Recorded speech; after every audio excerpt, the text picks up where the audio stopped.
এক অন্ধ বাবার মেয়েকে অপহরণ করে একদল ভয়ঙ্কর অপরাধী চক্র। 2 দিনের মধ্যেই তাকে অন্য একটি দেশে পাচার করে বিক্রি করে দেওয়া হবে। এখন প্রশ্ন হলো, চোখে কিছুই দেখতে না পাওয়া সেই বাবা কি পারবে এই ভয়ঙ্কর চক্রের হাত থেকে নিজের মেয়েকে উদ্ধার করতে, নাকি হার মেনে নিবে? সেটা জানতে হলে মুভির শেষ পর্যন্ত সাথে থাকো। তাহলে চলো শুরু করা যাক এক অন্ধ বাবার জীবন মরণ লড়াইয়ের গল্প, ব্লাইন্ড অর মুভির বাংলা এক্সপ্লেনেশন। মুভির শুরুতেই দেখা যায় চায়নার সবচাইতে বড় মাদক ব্যবসায়ী ম্যাকনের বিচার চলছিল। আর সেই কারণেই পুরো আদালত জুড়ে মোতায়েন করা হয়েছিল বিশেষ পুলিশ বাহিনী, যার নেতৃত্বে ছিল ডঙ্গু। ডঙ্গুর মনে হচ্ছিল সবকিছু তার নিয়ন্ত্রণে আছে, কিন্তু বাস্তবতা ছিল সম্পূর্ণ ভিন্ন। কারণ বিচার চলাকালীন অবস্থায় আচমকা ম্যাকনের সন্ত্রাসী বাহিনী আদালতের ভিতরে হামলা চালায়। তারা প্রথমে বিচারক ও সরকারি উকিলকে হত্যা করে, এরপর বাকিদের জিম্মি করে রাখে। ম্যাকুনের এই সন্ত্রাসী বাহিনীর নেতৃত্বে ছিল হান এবং তার গার্লফ্রেন্ড সিনা। অন্যদিকে ডঙ্গো আদালতের একেবারে বাইরে থাকায় সে গুলির শব্দ স্পষ্ট শুনতে পায় না, তবে তার সন্দেহ হয়ে যায়। তাই বিষয়টি যাচাই করতে সে ভিতরে প্রবেশ করে। এদিকে ম্যাকুন এটা ভেবে খুশি ছিল হয়তো সে এবার মুক্তি পাবে, কিন্তু সামনে তার জন্য এক ভয়ঙ্কর পরিণতি অপেক্ষা করছিল, যেটার কোনো ধারণাই তার ছিল না। দেখা যায় এই বিশৃঙ্খলার মধ্যেই হান ম্যাকুনকে জানায় সে আর সিনা খুব শিগগিরই বিয়ে করতে যাচ্ছে। কথাটি শুনতেই ম্যাকুনের চোখে মুখে ভয়ের ছাপ ভেসে ওঠে, কারণ তার মনে পড়ে যায় এক সময় সে সিনাকে ধর্ষণ করেছিল। ফলে তার আর বুঝতে বাকি থাকে না তার সাথে কি হতে যাচ্ছে। দেখা যায় হান ও সিনা একসঙ্গে দুটি গ্রেনেডের পিন খুলে ম্যাকুনের দিকে ছুড়ে দেয়। ম্যাকুন আটকা থাকায় সে পালাতে পারে না, ফলে বিস্ফোরণের আঘাতে তার শরীর ছিন্ন ভিন্ন হয়ে যায়। এভাবেই সিনা তার প্রতিশোধ নেয়। তবে সে যে এতটা ভয়ঙ্কর ভাবে তার প্রতিশোধ নিবে এটা ম্যাকুইন কল্পনাও করতে পারেনি। পরে দেখা যায় তারা এই বিস্ফোরণের সুযোগে পালানোর চেষ্টা করে, কিন্তু পালানোর সময় হানের বন্দুক পড়ে যায়, যা দেখে ডঙ্গু তাদেরকে চিনে ফেলে। সঙ্গে সঙ্গে হানের সাথে থাকা তার লোকেরা দেরি না করে তাদের উপর এলো পাতারে গুলি চালাতে শুরু করে। এতে ডঙ্গুর অনেক সহকর্মী নিহত হয়, এমনকি তার ভাই জাংয়ের পায়েও গুলি লাগে। ডঙ্গু কোনোভাবে জাংকে নিরাপদ স্থানে সরিয়ে আনে। এরপর দেখা যায় আদালতের বাইরেও হানের লোকেরা পুলিশের উপর অতর্কিত হামলা চালিয়েছে। আর ভিতর পরিস্থিতি এমন দাঁড়ায় যে জাং ছাড়া ভিতরে শুধু ডঙ্গু একা জীবিত ছিল। তখন জাং ডঙ্গুকে মনে করিয়ে দেয় তার একটি ছোট মেয়ে রয়েছে, তাই সে যেন নিজের জীবন ঝুঁকিতে না ফেলে। কিন্তু ডঙ্গু তারপরও জিম্মিদের উদ্ধার করতে ভিতরে যেতে থাকে। অন্যদিকে আদালত থেকে কিছুটা দূরেই ম্যাকুনের ছেলে জাকুন অপেক্ষায় ছিল কখন হান তার বাবাকে নিয়ে বেরিয়ে আসবে। ঠিক তখনই সে খবর পায় হান ও সিনা তার বাবাকে হত্যা করেছে। খবরটি শুনে তার কিছুই বুঝে আসে না। তখন তার লয়ার জো এর সন্দেহ হয়। সে দ্রুত জাকুনকে গাড়ি থেকে নেমে যেতে বলে, আর ঠিক সেই মুহূর্তে গাড়িতে আগে থেকে বসানো বোমা বিস্ফোরিত হয়। তারা যদি কয়েক সেকেন্ড দেরি করত তাহলে সেখানেই তার মারা যেত। এদিকে ডঙ্গু তার মার্শাল আর্ট দক্ষতা কাজে লাগিয়ে একাই হানের লোকদের একে একে শেষ করতে থাকে। অপরদিকে হান জাংকে ধরে ফেলে এবং তাকে তাদের মানব ডাল হিসেবে ব্যবহার করার সিদ্ধান্ত নেয়। কিন্তু কোর্টরুম থেকে বের হওয়ার আগেই সেখানে ডঙ্গু চলে আসে। তখন ডঙ্গু জাংকে বাঁচানোর জন্য তার বন্দুক ফেলে দেয় আর হানকে বলে, ওকে ছেড়ে দাও, ওকে নিয়ে তোমরা বেশি দূর যেতে পারবে না, তার চেয়ে ভালো আমাকে নিয়ে যাও। হান চিন্তা করে দেখে কথা ঠিক, তাই সে জাংকে ছেড়ে দিয়ে ডঙ্গুকে জিম্মি করার সিদ্ধান্ত নেয়। কিন্তু ডঙ্গুর হাত ধরতে সে লক্ষ্য করে ডঙ্গুর অন্য হাতে একটি ফ্ল্যাশ গ্রেনেড রয়েছে। সঙ্গে সঙ্গে দুজনের মধ্যে ধস্তাধস্তি শুরু হয়। তখন হান সিনাকে গুলি চালাতে বলে, আর ঠিক সেই মুহূর্তেই গ্রেনেডের পিন খুলে যায়। ফলে গ্রেনেডটি এত কাছে বিস্ফোরিত হয় যে বিস্ফোরণের তীব্র আলো ও ধাতব কণায় ডঙ্গুর দুই চোখ মারাত্মকভাবে ক্ষতিগ্রস্ত হয়। একই সময় আলোর ঝলকানিতে বিভ্রান্ত হয়ে সিনা ভুলবশত হানকেই গুলি করে বসে। ফলে ঘটনাস্থলেই হানের মৃত্যু হয়। হানের মৃত্যুতে সিনা একেবারে উন্মাদের মতো হয়ে যায়, এমনকি সে নিজেকেও শেষ করে দিতে চেয়েছিল। কিন্তু তার আগেই পুলিশ তাকে গ্রেপ্তার করে। গ্রেপ্তার হওয়ার সময় সিনা ডঙ্গুর দিকে তাকিয়ে বলে, আমি আবারও ফিরে আসবো, তুই অপেক্ষা কর, আজ থেকে তোর প্রতিটা নিঃশ্বাস আমার দেওয়া ভিক্ষা রইল। আর এখান থেকেই মুভির গল্প এক ভয়ঙ্কর মোড় নেয়। দেখা যায় ওই বিস্ফোরণে ডঙ্গু চিরতরে তার দৃষ্টিশক্তি হারায়, অর্থাৎ সে আর কোনোদিনই নিজের চোখে এই পৃথিবী দেখতে পাবে না। তবে এই বাস্তবতাকে মেনে নিতে তার অনেক কষ্ট হচ্ছিল। একসময় যেই মানুষটা দেশের সেরা পুলিশ অফিসারদের মধ্যে একজন ছিল, সেই মানুষটাই এখন নিজের ঘরের ভিতরে অসহায় হয়ে পড়ে। তখন তার জীবনের একমাত্র ভরসা হয়ে ওঠে তার মেয়ে আরতি। আরতি খুব সুন্দর বেহালা বাজাতো। তার বেহালার সুর শুনলেই ডঙ্গু নিজের সব দুশ্চিন্তা ভুলে যেত। বাবার সবচেয়ে কঠিন সময় আরতি সবসময় তার পাশে ছিল। আর এই কঠিন পরীক্ষায় তাদের বাবা মেয়ের সম্পর্ককে আগের চেয়ে আরো গভীর করে তোলে। ফলে ডঙ্গু ধীরে ধীরে নিজের নতুন বাস্তবতাকে মেনে নিয়ে আবারও নিজেকে গড়ে তুলতে শুরু করে। দেখা যায় ডঙ্গু চোখে দেখতে না পেলেও তার শব্দ শোনার শক্তি কয়েক গুণ বেড়ে যায়। শুধু শব্দ শুনেই সে নিজের চারপাশে প্রায় 5 মিটারের মধ্যে যা কিছু আছে সবকিছু ধারণা করতে পারত। ফলে ধীরে ধীরে ডঙ্গুর জীবন আবার স্বাভাবিক হতে শুরু করে। এর মধ্যে একদিন আরতির স্কুলে বেহালা প্রতিযোগিতার আয়োজন করা হয়। তাই মেয়ের ইচ্ছা পূরণ করতে ডঙ্গু তাকে নিয়ে শহরের বাইরে সেই প্রতিযোগিতায় অংশ নেওয়ার চিন্তা করে। কিন্তু সে জানতো না এই ছোট্ট সফরই তাদের জীবনের সবচেয়ে বড় দুঃস্বপ্নে পরিণত হতে যাচ্ছে। অন্যদিকে জাকুন সিনাকে হত্যা করার জন্য মরিয়া হয়েছিল, তাই সে জেল পরিবর্তনের অজুহাতে সিনাকে বাইরে আনতে চাচ্ছিল। কিন্তু সিনা তাদের এই কৌশল বুঝে যায়, তাই সে জোকে বলে, জাকুনকে গিয়ে বল ও যদি সত্যি ওর বাবার প্রতিশোধ নিতে চায় তাহলে যেন ও নিজে আমার কাছে এই জেলে আসে, আমি ওর অপেক্ষায় আছি। এদিকে ডঙ্গু আর্থিকে নিয়ে প্রতিযোগিতায় অংশ নেওয়ার জন্য মনোহরায় চলে আসে। বাবা মেয়ে দুজনেই খুব খুশি ছিল, ডঙ্গু তো একটু বেশি এক্সাইটেড ছিল। কিন্তু ঠিক তখনই ঘটে এক বিপত্তি। আরতি তার বেহালার নোটেশনের কপি খুঁজে পায় না। আসলে তার এক সহপাঠী আগেই সেটি লুকিয়ে রেখেছিল যাতে আরতি প্রতিযোগিতায় অংশ নিতে না পারে। সময় কম থাকায় শিক্ষক আরতিকে ছাড়াই অনুষ্ঠান শুরু করে দেয়। ফলে দূর থেকে অনুষ্ঠান দেখা ছাড়া আরতির আর কিছুই করার ছিল না। বিষয়টি তার জন্য খুবই কষ্টকর ছিল। ঠিক তখনই কয়েকজন ছেলে আরতির পিছু নেয়। এদিকে ডঙ্গু আরতির বেহালার সুর শুনতে না পেয়ে অস্থির হয়ে ওঠে।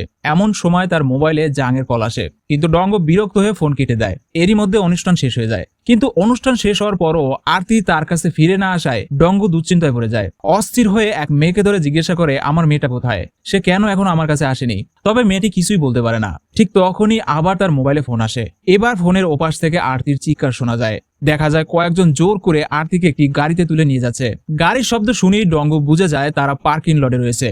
সঙ্গে সঙ্গে সে লিফটের শব্দ অনুসরণ করে লিফটে ওঠে এবং যত দ্রুত সম্ভব পার্কিং লটে চলে আসে। কিন্তু ঠিক তখনই অপহরণকারীর গাড়িটি সোজা ডঙ্গুর উপর দিয়ে চলে যায়। তারপরও সে হাল ছাড়ে না, গাড়িটির পিছু নিতে থাকে এবং সময় নষ্ট না করে সঙ্গে সঙ্গে 999 কল করে। পরবর্তীতে পুলিশ অনেক খোঁজাখুঁজির পর একটি লাশ উদ্ধার করে, যেটি আরতির সঙ্গে অনেকটাই মিলে যায়। তবে মুখমণ্ডল নষ্ট হয়ে যাওয়ায় নিশ্চিত হওয়া যাচ্ছিল না, তাই ডঙ্গুকে মরদেহ শনাক্ত করার জন্য আনা হয়। বুঝতেই পারছো এটা ডঙ্গুর জন্য কতটা কঠিন মুহূর্ত ছিল।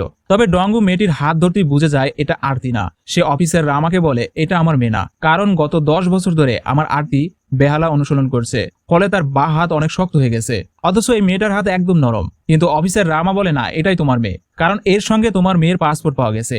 এছাড়া তুমি যা যা বলেছিলে সবকিছু পাওয়া গেছে। কিন্তু ডঙ্গুর একটাই কথা, এটা আমার মেয়ে না, আমার মেয়ে এখনো বেঁচে আছে, তাই তোমরা আমার মেয়েকে খুঁজে বের করো। তবে রামা ডঙ্গুর কথায় গুরুত্ব দেয় না, সে বারবার বলে এটাই তোমার মেয়ে। তখন ডঙ্গুর রেগে রামাকে মেরে বসে।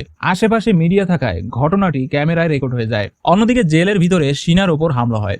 যদিও তাকে যে মারতে আসে, সিনা খুব সহজেই তাকে মেরে বেহুশ করে ফেলে। ঠিক তখনই সিনা টিভিতে ডঙ্গুকে দেখতে পায়। সাথে সাথে সে অফিসারকে বলে, ওই লয়ার কি এখনো আছে? থাকলে ওকে বলো আমি ওদের দেওয়া জেল পরিবর্তনের প্রস্তাবে রাজি আছি। পরে যখন তাকে জেল থেকে বের করা হয়, পথেই জাকুনের ভাড়াটে খুনিরা পিজন ভ্যানে হামলা চালায়। তবে সিনা এই হামলার জন্য আগে থেকেই প্রস্তুত ছিল। ফলে দেখা যায় কিলাররা গুলি করে পুরো গাড়ি ঝাড়ঝা করে ফেলে। তারপরও সিনা ঠিকই জীবিত অবস্থায় একটি শটগান নিয়ে বেরিয়ে আসে। এরপর একে একে তাকে মারতে আসা প্রতিটি কিলারকে নির্মমভাবে হত্যা করে। পরে সে লক্ষ্য করে এখনো একজন লেডি অফিসার জীবিত রয়েছে, যার নাম ছিল আয়া। সিনা তখন আপাতত লুকানোর জন্য আয়াকে নিয়ে আয়ার ফ্ল্যাটে চলে যায়। অন্যদিকে জাকুন যখন জানতে পারে তার পাঠানো কিলাররা সিনাকে মারতে পারেনি, সে রেগে নিজের লোকদেরকে মারতে মারতে বেহুশ করে ফেলে। এরপর সবাইকে নির্দেশ দেয়, আগামী 3 দিনের মধ্যে আমি এখানে সিনার লাশ দেখতে চাই। তখনই জো এসে তাকে জানায় তাদের নতুন ম্যাটেরিয়াল চলে এসেছে। এটা শুনেই জাকুন বাচ্চাদের মতো খুশি হয়ে যায়। পরে দেখা যায় তারা শহরের বিভিন্ন জায়গা থেকে অসংখ্য অল্প বয়সী মেয়েদের অপহরণ করে এনেছে।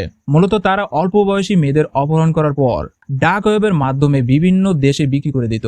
এটা তাদের সবচেয়ে লাভজনক ব্যবসার মধ্যে একটি ছিল। কিন্তু এবার দেখা যায় তাদের এই নতুন চালারের মধ্যে আরতি রয়েছে। ফলে তারা জানতো না আরতিকে অপহরণ করে তারা নিজেদের জন্যই মহা বিপদ ডেকে এনেছে। আর সেই বিপদের নাম ছিল ডঙ্গু। এদিকে অফিসার রামা ডঙ্গুকে তার শহরে পাঠানোর ব্যবস্থা করে, কিন্তু গাড়িতে উঠতেই ডঙ্গু তাদেরকে মেরে অজ্ঞান করে ফেলে। ঠিক তখনই সিনা ডঙ্গুকে মারার জন্য আসে, কিন্তু ডঙ্গু মুহূর্তের মধ্যেই তার বন্দুক কেড়ে নিয়ে তাকেই গান পয়েন্টে রাখে। তখন সিনা বুঝতে পারে ডঙ্গু এখন আর চোখে দেখতে পায় না, তাই সে বাড়াবাড়ি না করে ডঙ্গুর কথা মতো তাকে এক নির্জন জায়গায় নিয়ে আসে। তবে সিনার মাথায় তখন এক ভয়ঙ্কর খেলা ঘুরপাক খাচ্ছিল।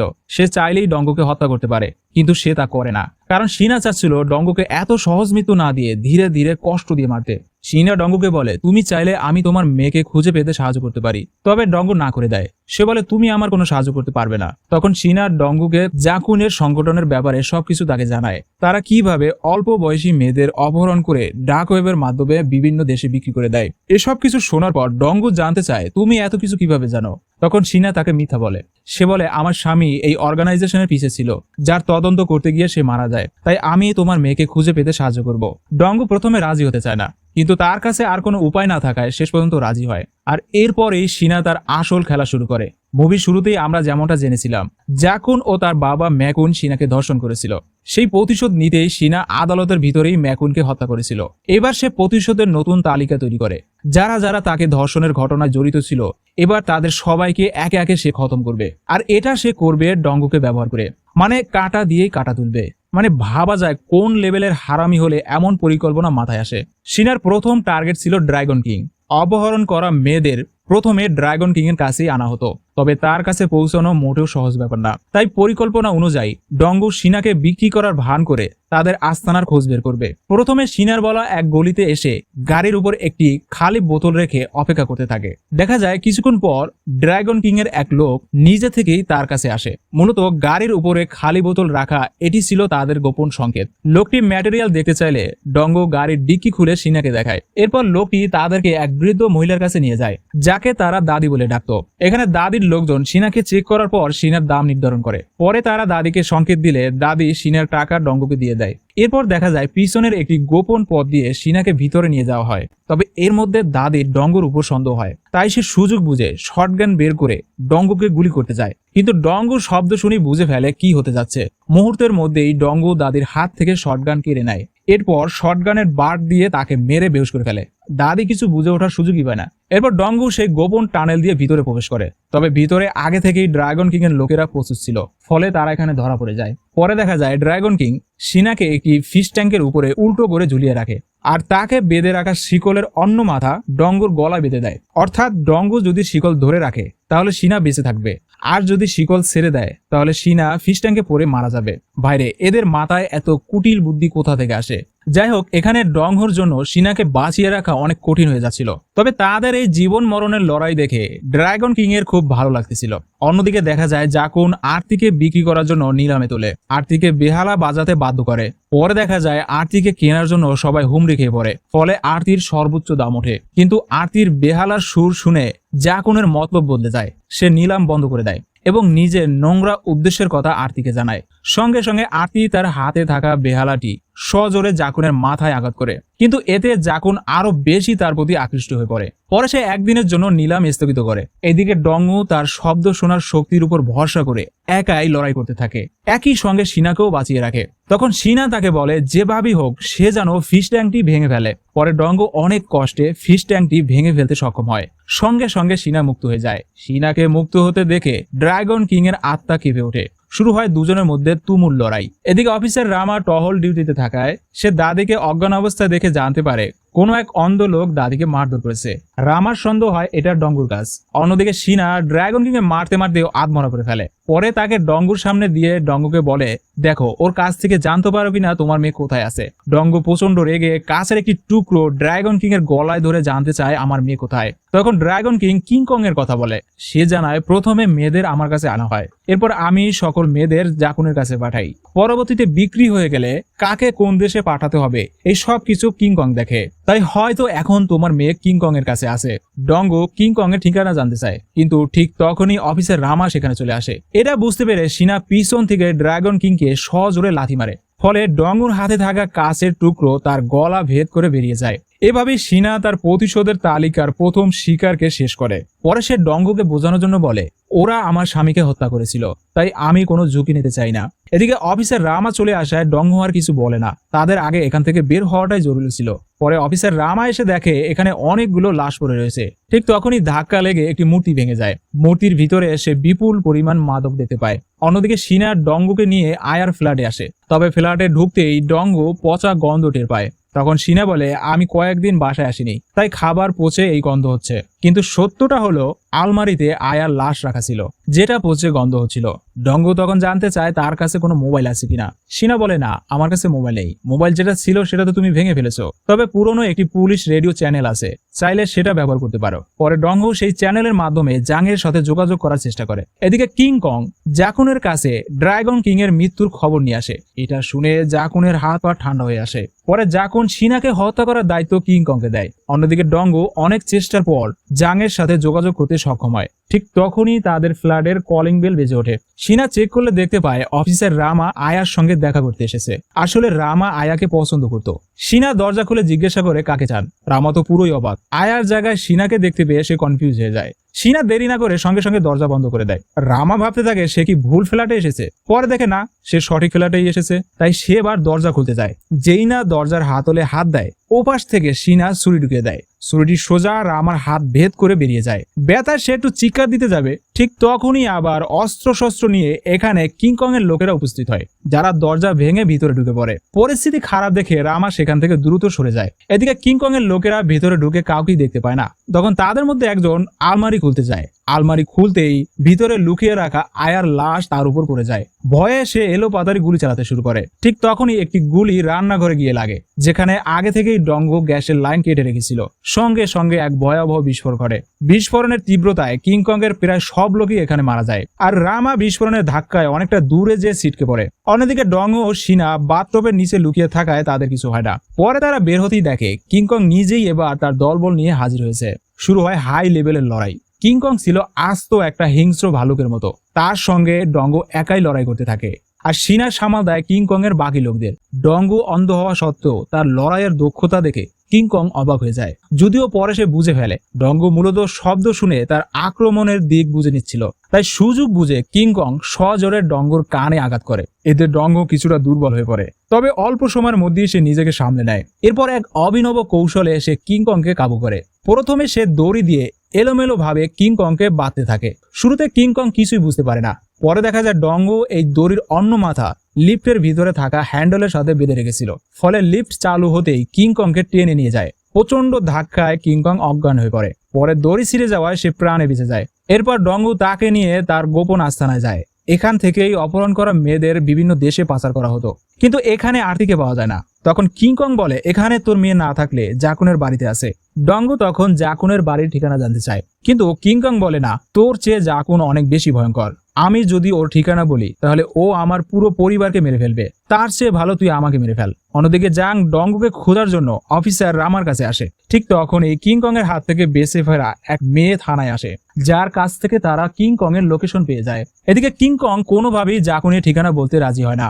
ডঙ্গো আর ধৈর্য রাখতে পারছিল না। তখন সিনা কিংকংকে মেরে ফেলার জন্য ডঙ্গোকে উস্কে দিতে থাকে। তবে ডঙ্গো ভুল করে না, বরং ছুরিটি উল্টো সিনার গলায় ধরে তার আসল পরিচয় জানতে চায়। ডঙ্গো বলে তুমি আর যেই হও কোনো পুলিশ অফিসার হতে পারো না, কারণ একজন পুলিশ অফিসার কখনোই কাউকে হত্যা করতে উস্কে দিতে পারে না। পরে সিনা এখানে আর কিছুই লুকায় না, সে নিজের আসল পরিচয় বলে দেয়। ঠিক তখনই জাং এখানে চলে আসে। জাং ডঙ্গোকে প্রশ্ন করে সে সিনার সঙ্গে কি করছে। সিনা আবার এই ফাঁকে দেরি না করে ডঙ্গোর হাত থেকে ছুরি নিয়ে সোজা কিংকং এর গলায় ঢুকিয়ে দেয়। এভাবেই সিনা তার দ্বিতীয় শিকারকে খতম করে। পরে সিনা ডঙ্গোকে বলে এখন শুধু আমি জানি জাকুন কোথায় আছে, তাই তোমার সামনে এখন দুটো রাস্তা, তুমি তোমার ভাইকে এখন মেরে ফেলবে, তাহলে আমি তোমাকে জাকুনের ঠিকানা দিব যেখানে তোমার মেয়ে আছে, আর না হলে তোমার ভাইয়ের হাতে আমাকে মরতে দাও। সেক্ষেত্রে তুমি আর কোনোদিনই তোমার মেয়েকে খুঁজে পাবে না। এখন সিদ্ধান্ত তোমার, তুমি কি করবে।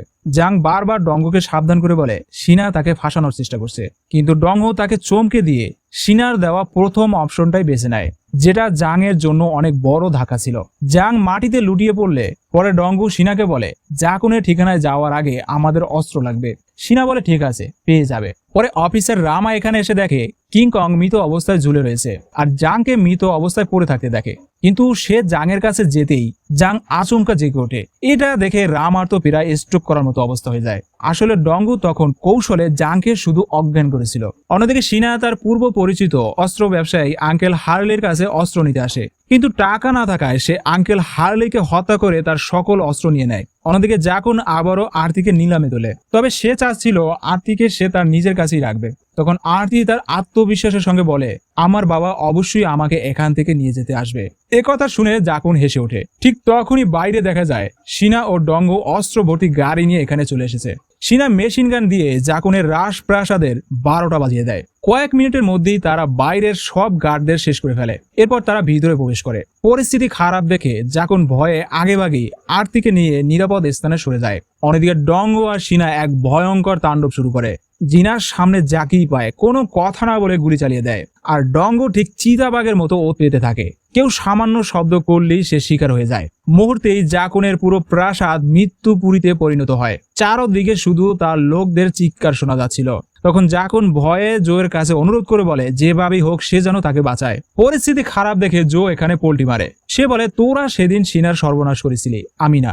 এটা বলে সে জাকুনকে ফেলে একাই পালিয়ে যায়। জোকে এভাবে চলে যেতে দেখে জাকুন প্রায় পাগলের মতো হয়ে যায়। ঠিক তখনই সিনা সেখানে এসে তার বন্দুকের পুরো ম্যাগাজিন জাকুনের শরীরে খালি করে দেয়। গুলিতে জাকুনের পুরো শরীর ঝাড়ঝা হয়ে যায়। এটা দেখে আরতি প্রচন্ড ভয় পেয়ে যায়। তবে সিনা আরতির কাছে এসে বলে ভয় পেও না, আমি তোমার বাবার সঙ্গে এসেছি। এখানে মনে হচ্ছিল সবকিছু হয়তো এবার শান্ত হয়েছে, কিন্তু পরে দেখা যায় সিনার আসল প্রতিশোধ এখনো বাকি ছিল। সে আরতিকে ছাদের সঙ্গে উল্টো করে ঝুলিয়ে রাখে। ডঙ্গু আরতির চিৎকার শুনে সিনাকে বলে প্রতিশোধ নিতে হলে আমাকে মারো, আমার মেয়েকে ছেড়ে দাও। তখন সিনা বলে একজন অন্ধ মানুষের জন্য মৃত্যু কোনো শাস্তি হতে পারে না, আমি চাই তুই তিলে তিলে শেষ হ। এই কথা বলেই সে শিকল ছেড়ে দেয়। সাথে ডঙ্গু যেন সামনে এগোতে না পারে সেজন্য গুলি চালাতে থাকে। যদিও শেষ মুহূর্তে সে নিজেই শিকল ধরে ফেলে, এতে আরতি বেঁচে যায়। কিন্তু ডঙ্গুর আত্মা কেঁপে ওঠে। ডঙ্গুর এই অসহায় অবস্থা দেখে সিনা হাসতে থাকে। পরে সিনা ডঙ্গুকে বলে আমি এখন ঠিক তোর বন্দুকের নিশানায় আছি, তাই তুই গুলি কর, নয়তো আমি শিকল ছেড়ে দিব। এটা ছিল ডঙ্গুর জন্য অনেক কঠিন সময়, কারণ গুলি করলে সিনার জন্য শিকল ধরে রাখা সম্ভব না, আবার গুলি না করলে সে নিজে থেকেই শিকল ছেড়ে দিবে। ডঙ্গু বুঝতে পারে না সে কি করবে। সিনা তাকে 1 থেকে 3 বলা পর্যন্ত সময় দেয়, এর মধ্যে তাকে সিদ্ধান্ত নিতে হবে। ঠিক তখনই আরতি একটি বাউন্সি বল ছুঁড়ে মারে। বলটি সিনার দিকে গিয়ে পড়তেই ডঙ্গু একটি ফ্ল্যাশ বোমা ছুঁড়ে মারে। বিস্ফোরণের তীব্র আলোর কারণে সিনা কিছু দেখতে পায় না। সেই সুযোগে ডঙ্গু গুলি চালালে সোজা সিনার বুকে যেয়ে লাগে। আর বাউন্সি বলটি মাটিতে পড়ার সঙ্গে সঙ্গে তার 5 মিটারের মধ্যে যা কিছু ছিল সবকিছুর অবস্থান ডঙ্গু বুঝে ফেলে। ফলে সে সময় মতো শিকলটি ধরে নেয়। এতে করে সে আরতিকে বাঁচাতে সক্ষম হয়। অন্যদিকে সিনার অবস্থা খুবই খারাপ ছিল, কিন্তু বিপদ তখনও কাটেনি। দেখা যায় আরতির শরীরে একটি বোম সেট করা আছে, যা সরাসরি সিনার হার্টবিটের সঙ্গে সংযুক্ত ছিল। সিনার হার্টবিট বন্ধ হলেই বোমাটি বিস্ফোরিত হবে। মানে কি ভয়ঙ্কর মানসিকতার মানুষ হলে এমন পরিকল্পনা করা যায়। এটা বুঝতে পেরে ডঙ্গু আর নিজেকে নিয়ন্ত্রণে রাখতে পারে না। সে চাচ্ছিল এখনই সে সিনাকে হত্যা করবে, কিন্তু সিনাও তো এটাই চাচ্ছিল। সে মরলে সাথে সাথে আরতিও মারা যাবে। ঠিক তখনই জাং ডঙ্গুকে শান্ত করার জন্য মোবাইলে আরতির বেহালার সুর চালু করে। বেহালার সুর শুনতেই ডঙ্গু ধীরে ধীরে শান্ত হয়ে যায়। পরে জাংকে একটি কাটিং প্লাসের ব্যবস্থা করতে বলে, তারপর আরতিকে শান্ত করে। জাং প্লাস নিয়ে আসলে প্লাস নিয়ে ডঙ্গু জাংকে তাদের থেকে দূরে সরে যেতে বলে। এরপর আরতিকে উদ্দেশ্য করে বলে বাবা, এখানে একটি লাল তার আর একটি নীল তার আছে, এর মধ্যে যে কোনো একটি তার কাটলে বোমাটি নিষ্ক্রিয় হবে। এখন বলো আমরা কোন তারটি কাটবো? ভাইরে, এমন ভয়াবহ পরিস্থিতির মধ্যেও ডঙ্গু নিজেকে একদম শান্ত রাখে। সে আরতিকে বলে তোমার যেহেতু নীল রং পছন্দ, তাহলে চলো আমরা নীল তারটাই কাটি। আরতি শান্তভাবে বলে বাবা, তুমি আমার সঙ্গে থাকলে আমার কোনো ভয় নেই। এই কয়েক সেকেন্ড যেন সবার জন্য থমকে গিয়েছিল। পরে তারটি কাটার পর দেখা যায় ভাগ্য তাদের সঙ্গ দিয়েছে, নীল তারটি সঠিক ছিল। ফলে সিনা মারা যাওয়ার আগেই বোমাটি নিষ্ক্রিয় হয়ে যায় আর তারা নিরাপদে বেঁচে যায়। শেষ পর্যন্ত ডঙ্গু প্রমাণ করে একজন যোদ্ধার সবচেয়ে বড় শক্তি তার চোখ নয়, তার সাহস, আত্মবিশ্বাস আর ইচ্ছা শক্তি। সব মিলিয়ে ব্লাইন্ড ওয়ার শুধু একটি অ্যাকশন মুভি ছিল না, প্রতিকূলতার মাঝেও মাথা উঁচু করে দাঁড়িয়ে থাকার এক অনুপ্রেরণার গল্প ছিল। তো বন্ধুরা, আজ এই পর্যন্তই। আবারও কথা হবে অন্য কোনো মুভি নিয়ে। সেই পর্যন্ত সুস্থ থাকো, ভালো থাকো, দোয়া রইল।